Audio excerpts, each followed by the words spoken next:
First of all, we have to understand what heavy shepherding is as defined by Scripture. I knew Chuck Smith, and Chuck Smith, the founder of Calvary Chapel, did not practice heavy shepherding. Neither do most Calvary Chapel pastors practice heavy shepherding.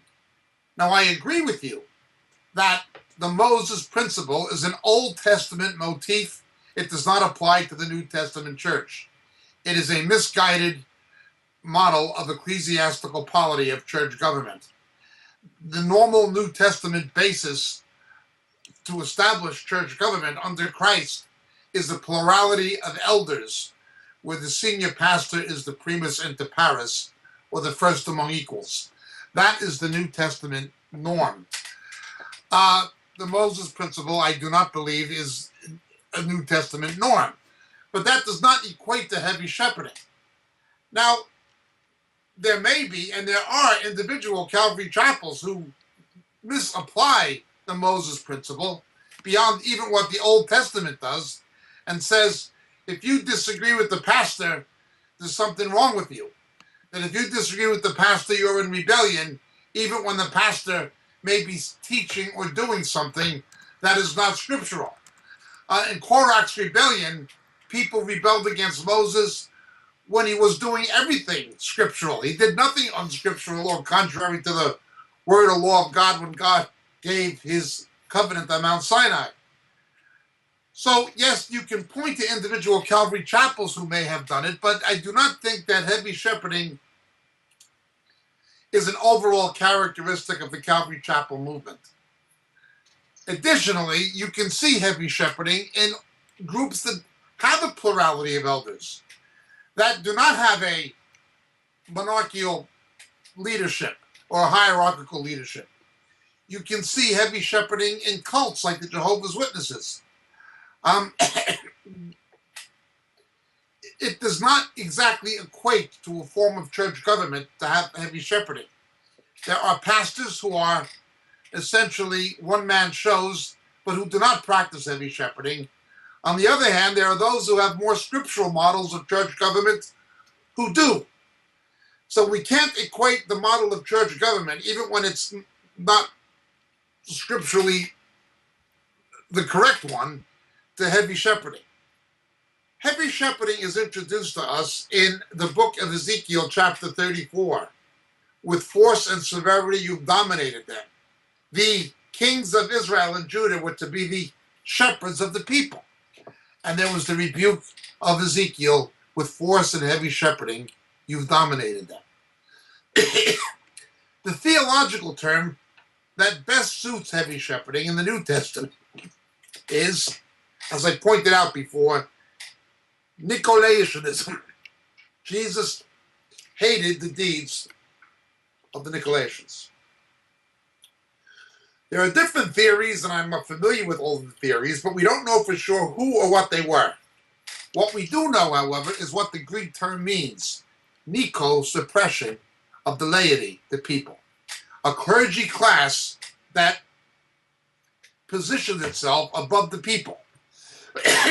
Reminiscent of what the Sanhedrin did in the Gospels. It was this kind of an idea that Jesus hated. When you see this kind of heavy shepherding, you will normally eventually find some form of exploitation, fleecing the sheep. Not infrequently, you will find sexploitation. Two examples of this would have come out of the Jesus movement. Mo Berg of the Children of God and Stuart Trail of the Church of Bible Understanding, originally the Forever Family. The exploitation and then the sexploitation. Ultimately, however, they get into seriously wrong doctrine, heretical doctrine. That is the course that heavy shepherding tends to take.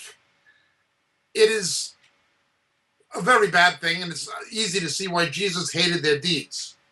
But again, this is not to be confused with the Moses principle. The Moses principle is simply what Ignatius of Antioch called monoepiscopacy. Ignatius of Antioch, one of the early church fathers, pre-Nicene, with good intention, implemented a concept that was not scriptural.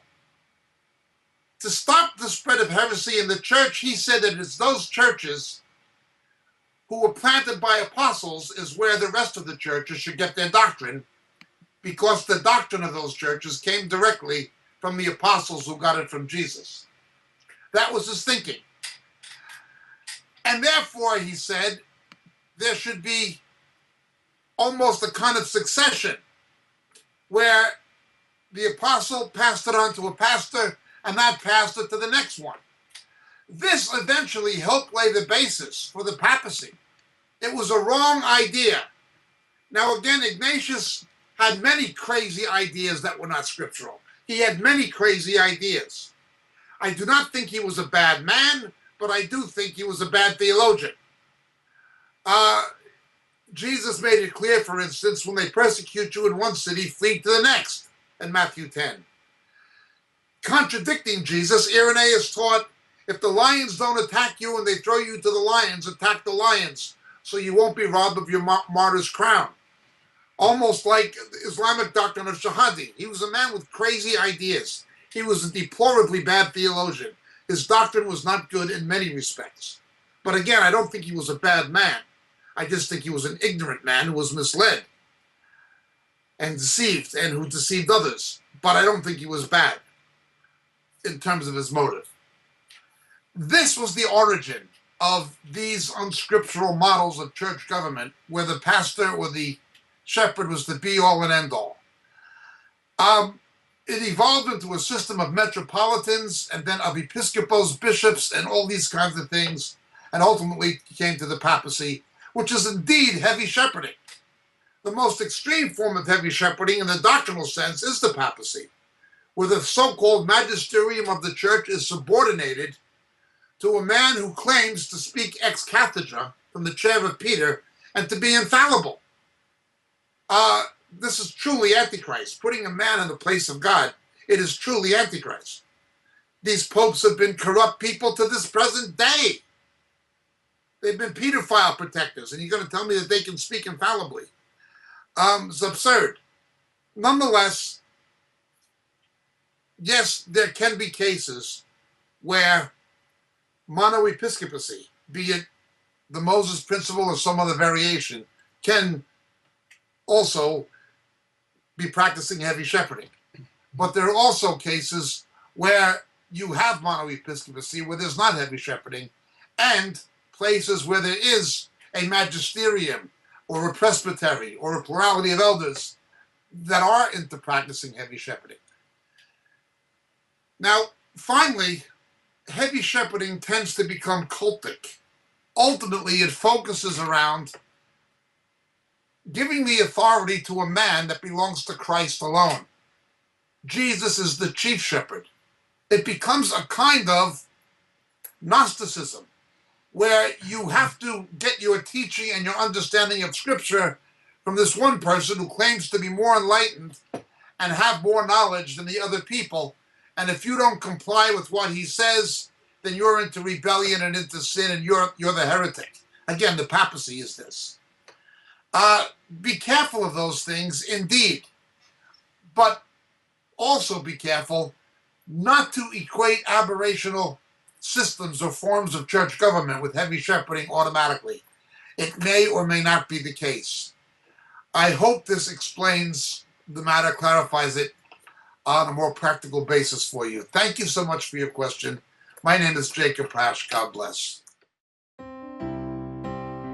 Hello, and thank you for watching Moriel TV. There are so many things that are happening at Moriel Ministries worldwide, from the Philippines to Japan to India to Africa and back to Europe and the United States. So many of our brothers and sisters are spreading the good news of Jesus Christ to this lost world. We are so thankful for your prayers. God has been faithful and has blessed us in so many ways. If you'd like to partner with our efforts abroad and at home, please take a moment to click the link in the description and help us as the Lord leads you. Thank you very much, and God bless.